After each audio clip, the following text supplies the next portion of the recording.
Au cours des dernières années, nous avons constaté que les besoins de la population lavalloise en matière de santé mentale se sont complexifiés et diversifiés, et que de plus en plus de gens en situation d'itinérance se retrouvent confrontés à des problèmes de santé mentale et ont des démêlés avec la justice. Plusieurs intervenants leur viennent en aide au cours d'une situation de crise, dont les milieux de la justice, de la sécurité publique et les divers intervenants des services de santé et services sociaux qui peuvent être interpellés pour les soutenir et les encadrer. Souvent, les interventions sont faites de façon parallèle et on s'est rendu compte qu'au fil du temps, il était préférable de travailler en concertation. Pour y arriver, un comité multidisciplinaire a été mis sur pied et a travaillé pendant plusieurs années à concevoir ce qu'est aujourd'hui le protocole d'intervention lavallois en santé mentale. À partir du moment où les policiers mettent un individu en arrestation suite à une infraction criminelle, et qu'ils constatent que cette personne présente une problématique de santé mentale, elle peut être orientée à l'hôpital Cité de la Santé pour une évaluation globale. Alors les patrouilleurs, comme dans n'importe quelle intervention où il y a un délit criminel, vont procéder à l'arrestation de l'individu, mais ils vont avoir la possibilité de conduire cette personne-là à l'hôpital de la Cité de la Santé.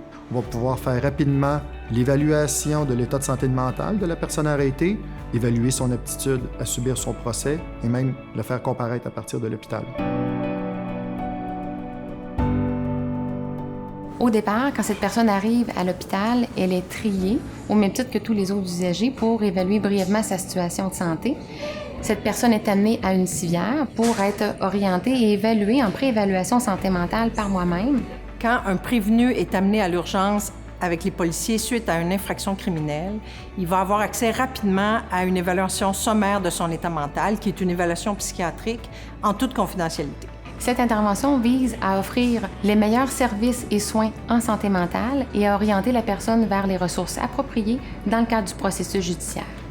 Par la suite, avec son consentement, le résultat de cette évaluation-là pourrait être transmis à son avocat et au directeur des poursuites criminelles et pénales, toujours s'il est d'accord. Suite à cette première comparution, il pourrait y avoir une ordonnance d'évaluation de l'état mental en vue de subir le procès et nous pourrons, le plus rapidement possible, faire cette évaluation-là et la transmettre au tribunal. Lors de la comparution, le juge est en salle d'audience avec le procureur de la poursuite et l'avocat de la défense. La personne comparaît à distance par téléphone ou par visioconférence. Elle peut aussi avoir accès à un avocat de la défense par téléphone avant et pendant la télécomparution. Par la suite, la personne peut être mise en liberté avec des conditions à partir de son lieu de comparution.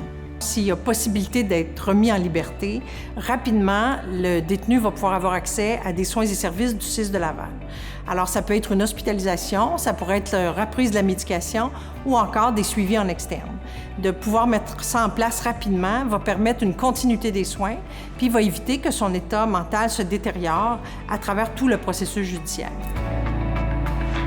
Les avantages pour la personne arrêtée, c'est qu'on enlève tout ce qui est volet incarcération et le volet comparution physique au niveau du palais de justice. Donc, tous les stigmates qui peuvent être reliés à la détention. Mais en plus, c'est qu'on vient garantir des soins de santé et un accès à une médication appropriée. En travaillant en concertation et dans le respect des droits de l'usager, l'ensemble des intervenants, soit du milieu de la justice, de la sécurité publique et des intervenants des services de santé et services sociaux, garantissent une meilleure utilisation des services.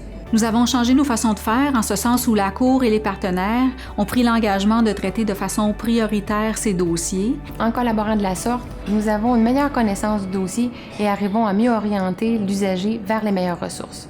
Par exemple, l'intervenant pivot peut superviser les conditions de remise en liberté d'un prévenu qui ont été émises par le tribunal ou encore effectuer une évaluation sur la problématique de consommation d'un usager dans le cadre d'une évaluation en dépendance. En plus, l'encadrement plus étroit des conditions de remise en liberté provisoire a un effet bénéfique sur la protection du public et vient rassurer nos victimes.